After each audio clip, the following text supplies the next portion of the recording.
I am Ferdinand Marcos, and I am the President of the Republic of the Philippines. I stand today on behalf of 110 million Filipinos. Hi everyone, hello universe, it's me again. Shoutout sa inyo mga kababayan, mayroon tayong upload videos, updates. Oh, nakikita nyo ito? Pinangunahan po ni dating DILG Secretary, mga kababayan, ang laban kontra bawal na gamot. At syempre dahil dyan nagsalita po siya, no, tungkol sa mga issue, tungkol sa mga issue na talaga namang nag-viral sa buong kapuluan ng Pilipinas, itong kaliwat kanan sa paninira sa Pangulong Marcos Jr., no.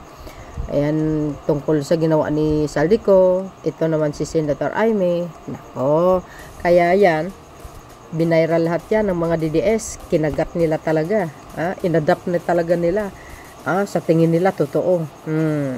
Pero napakabobo nila talaga, as in, kahit sabihin mo may result nung last 2021, negative ang Pangulo, hindi pa rin sila naniniwala.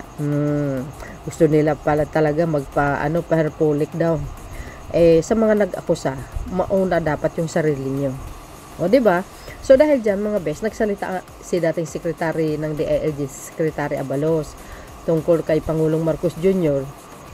At alam natin din kung gaano kalapit ito kay PBBM, si dating Secretary Abalos, mga kababayan. Malapit na itong dalawang to, sa totoo lang, no?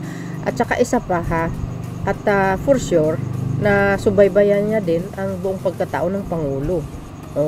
Di ba? Para kumpleto, detalyado, tignan nyo yung highlights muna bago nyo panoorin yung video, Ayan, naku, ang dami nito sa Mandaluyong ito, mga kababayan, ayan pa,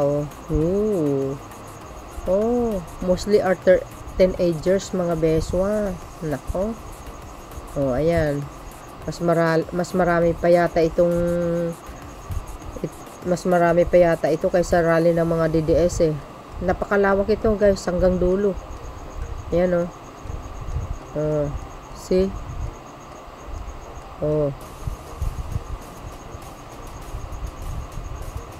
Ayan. Ayan, Secretary Abalos. Dami. May mga pink.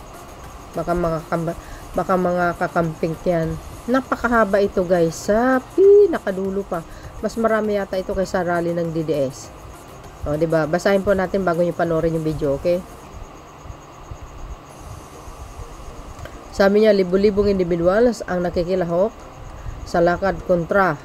Alam nyo na pinangunahan ni dating DILG Secretary Benhur Abalos at DDB Chairman Oscar Valenzuela bilang paggunita sa pagtatapos ng Prevention and Control Week sa Mandaluyong City ngayong linggo. Alam natin, dyan nakatayo ang mental hospital, Galing ba dyan si Katok Barsaga? Diba, mga best one?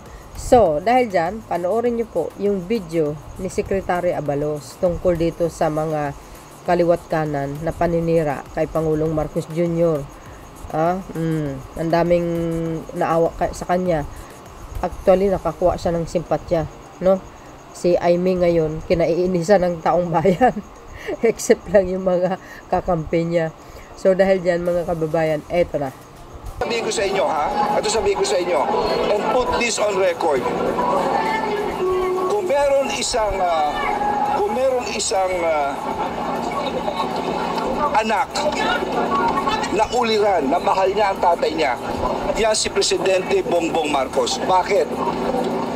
Alam ni Oka ito, 1980s, namamatay noon si Pangulong President Ferdinand Marcos Sr.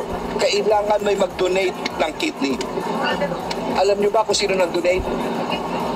Ang ating Presidente, President Bongbong Marcos.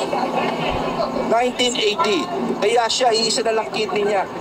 Isipin mo, bibigay mo sa tatay mo.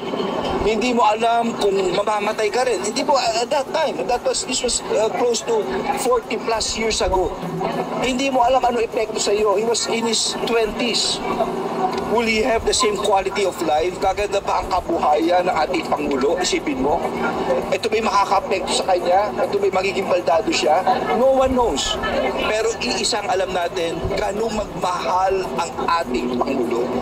So on record, he only has one kidney. At hindi lang yun. Ang ating Pangulo ay asthmatic. May asthma siya. Tell me, kung iisa kidney mo, kung asthmatic ka pa, hindi nga pa dapat magsigarilyo. Sigarilyo lang bawal lang, mag-drive sa baba.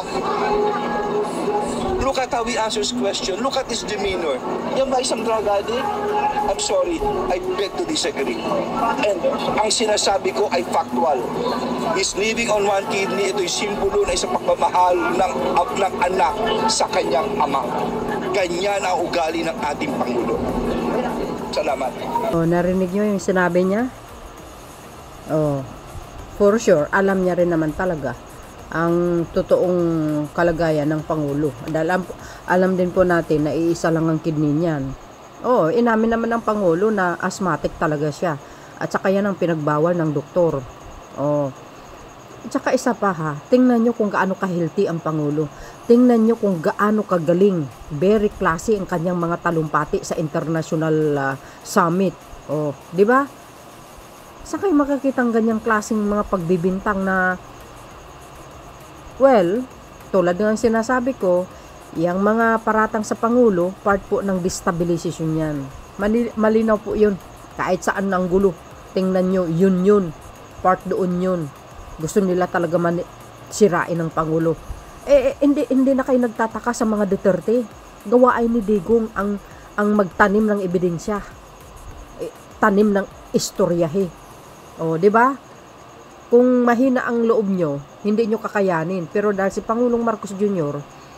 ay matatag po yan. Sanay na po sa paninira. Dekada na po na sila sinisiraan. Pero matatag pa rin. At alam niya na ang galaw ni Digong. Mahilig magtanim ng ebidensya. Si Laila de Lima na lang nga eh. Hindi na ba kayo nagising sa mga ginagawa nila? Obvious na obvious ba yung AI video na pulburon? Di ba gawa-gawa ng ano yan? Ng Inipuncio Puilato? Sus, nako po. Ang gagawin lang natin is to kontrahin natin itong mga fake news. No? Yun lang naman eh. Tama yung sinabi ni dating Secretary Abalos. Actually, ang mayroon lang talaga na may masasabi lang sa Pangulo para lang sirain siya. Yan, mga DDS, yung mga ibang dilaw, mga anti-Marcos, kawawa nga yan. Bakit kanya? Kaliwat kanan ang naninira kay Pangulong Marcos Jr. pero smile pa din, cool na cool. Sanay na siya kasi. Andiyan yung mga Makabayan Black, mga anti-Marcos yan. Mga ibang dilaw, yung iba pa, plus yung mga DDS, nako. Biro nyo one versus many. Ang daming kalaban ni Pangulong Marcos Jr. Siya nag-iisa lang. Pero hindi nila kayang pabagsakin mga kababayan. So yun mga best. Ang aking pinaka-latest updates video. See you again on my next upload. Bye bye bye and baboos. God bless Philippines.